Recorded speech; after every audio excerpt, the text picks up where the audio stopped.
ಓಂ ಶ್ರೀ ಮಾತ್ರೇ ನಮಃ. ನಮಸ್ಕಾರ ಸ್ನೇಹಿತರೆ. ಆಲ್ರೌಂಡ್ ಕ್ಲಾಕ್ ಕನ್ನಡ ಚಾನಲ್ಗೆ ಸ್ವಾಗತ ಸುಸ್ವಾಗತ.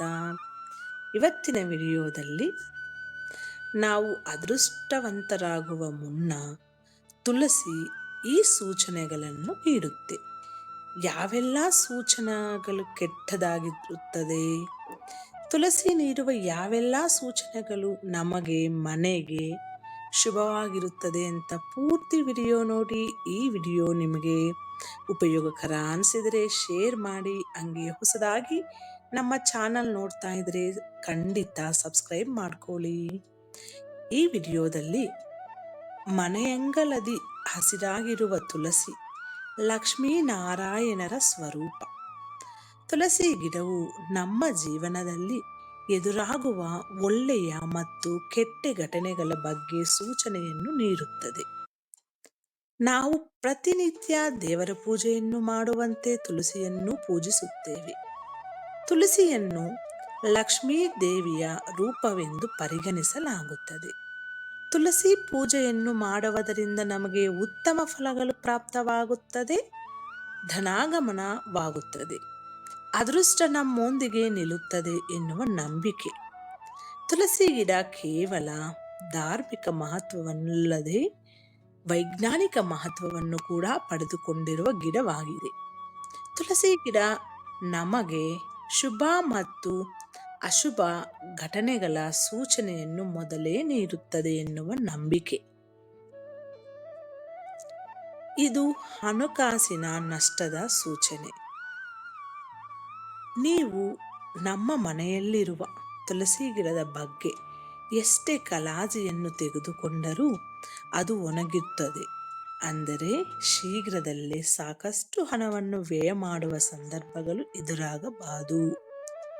ಹಾಗೂ ಯಾವುದೋ ಒಂದು ರೀತಿಯಾದ ಕಷ್ಟ ನಿಮ್ಮನ್ನು ಕಾಡಲಿದೆ ಎಂತ ಅರ್ಥ. ಇದು ನಮ್ಮ ಹಣಕಾಸಿನ ನಷ್ಟವನ್ನು ಮತ್ತು ಜೀವನದಲ್ಲಿ ಎದುರಾಗಿರುವ ಸಮಸ್ಯೆಗಳನ್ನು ಸೂಚಿಸುತ್ತದೆ.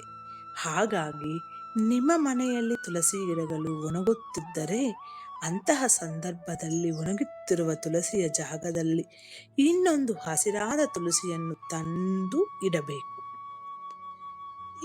ಎರಡನೆಯದೇನೆಂದರೆ ಎಲೆಯ ಬಣ್ಣ ಹಳದಿಯಾಗುವುದು. ಕೆಲವೊಮ್ಮೆ ತುಳಸಿ ಗಿಡದ ಎಲೆಗಳು ಹಳದಿ ಬಣ್ಣಕ್ಕೆ ತಿರುಗುವುದನ್ನು ಗಮನಿಸಬಹುದು. ಈ ರೀತಿಯಾದಾಗ ನೀವು ಚಿಂತಿಸುವ ಅಗತ್ಯವಿಲ್ಲ, ಯಾಕಂದರೆ ಇದರಿಂದ ನಿಮಗೆ ಯಾವುದೇ ರೀತಿಯಾದ ಸಮಸ್ಯೆಗಳು ತೊಂದರೆಗಳು ಉಂಟಾಗುವುದಿಲ್ಲ. ಕೆಲವೊಂದು ಗಾಳಿಗಳ ಪ್ರಭಾವದಿಂದ ಅಥವಾ ಹವಾಮಾನದ ವೈಪರೀತ್ಯದಿಂದ ತುಳಸಿ ಎಲೆಗಳು ಹಳದಿ ಬಣ್ಣಕ್ಕೆ ತಿರುಗಬಹುದು. ಆದರೆ ಹಸಿರು ಎಲೆಗಳು ಉದುರಿ ಹೋಗುತ್ತಿದ್ದರೆ ಮಾತ್ರ ಅಶುಭ ಸೂಚನೆ ಆಗಿದೆ. ಮೂರನೆಯದೇನೆಂದರೆ ತುಳಸಿ ಗಿಡದ ಬಳಿ ಯಾವುದೋ ಗಿಡ ಹುಟ್ಟುವುದು. ಒಂದು ವೇಳೆ ನಿಮ್ಮ ಮನೆಯಲ್ಲಿರುವ ತುಳಸಿ ಗಿಡದ ಬಳಿ ಯಾವುದಾದರೂ ಗಿಡ ಹುಟ್ಟಿಕೊಳ್ಳುತ್ತಿದ್ದರೆ ಅದನ್ನು ಶುಭ ಸೂಚನೆಯಾಗಿ ತೆಗೆದುಕೊಳ್ಳಿ. ನೀವಾಗಿಯೇ ತುಳಸಿ ಗಿಡದ ಬುಡದಲ್ಲಿ ಇನ್ನೊಂದು ಗಿಡವನ್ನು ಇಡುವುದು ಶುಭವಲ್ಲ. ಬದಲಾಗಿ ತಾನಾಗಿಯೇ ಯಾವುದೋ ಒಂದು ಗಿಡ ಹುಟ್ಟಿಕೊಂಡರೆ ಅದು ಶುಭ ಸೂಚನೆಯಾಗಿದೆ. ಇದು ನಿಮ್ಮ ಮನೆಗೆ ಶೀಘ್ರದಲ್ಲೇ ಶಾಂತಿ ಸಮೃದ್ಧಿ ಬರಲಿದೆ ಎಂಬುದನ್ನು ಸೂಚಿಸುತ್ತದೆ. ಇದರಿಂದ ನೀವು ವ್ಯಾಪಾರ ವ್ಯವಹಾರದಲ್ಲಿ ಲಾಭವನ್ನು ಪಡೆದುಕೊಳ್ಳುತ್ತೀರಿ ಅಂತ ಅರ್ಥ. ನಾಲ್ಕನೆಯದು ತುಳಸಿ ಗಿಡದ ಬಳಿ ಜೇಡ.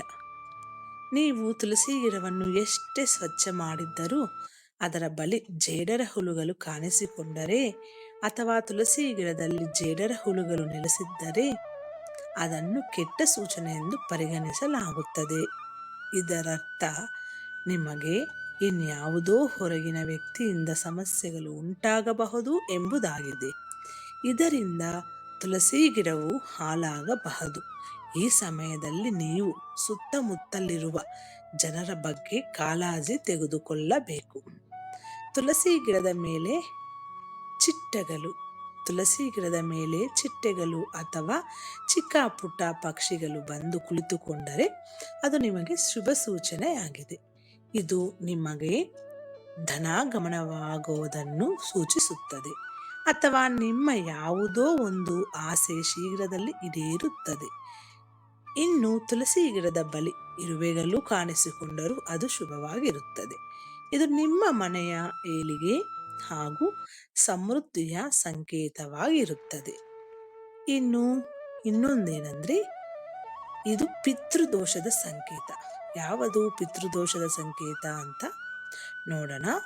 ನೀವು ಮನೆಯಲ್ಲಿ ಹೊಸದಾಗಿ ತುಳಸಿ ಗಿಡವನ್ನು ತಂದು ಇಟ್ಟಿದರೆ ಅದು ಒಂದೆರಡು ದಿನಗಳಲ್ಲಿ ಒಣಗಿ ಹೋದರೆ ನಿಮ್ಮ ಮನೆಯಲ್ಲಿ ಅಥವಾ ಇಟ್ಟ ವ್ಯಕ್ತಿಗೆ ಪಿತೃದೋಷವಿದೆ ಎಂಬುದಾಗಿದೆ.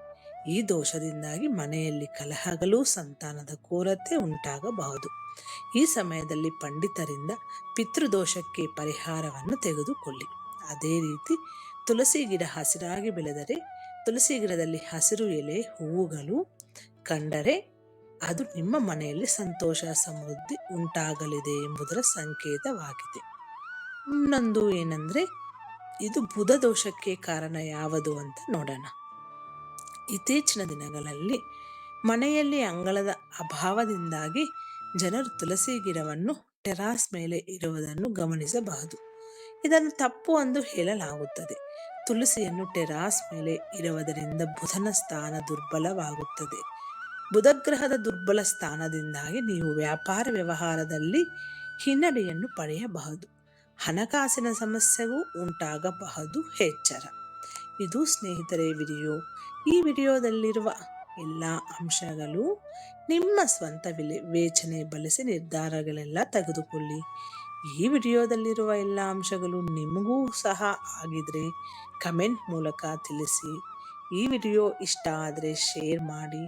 ಹೊಸದಾಗಿ ನಮ್ಮ ಚಾನಲ್ ನೋಡ್ತಾ ಇದ್ರೆ ಖಂಡಿತ ಸಬ್ಸ್ಕ್ರೈಬ್ ಮಾಡ್ಕೊಳ್ಳಿ. ಮುಂದಿನ ವಿಡಿಯೋದಲ್ಲಿ ಸಿಗೋಣ. ಅಲ್ಲಿವರೆಗೂ ಧನ್ಯವಾದಗಳು.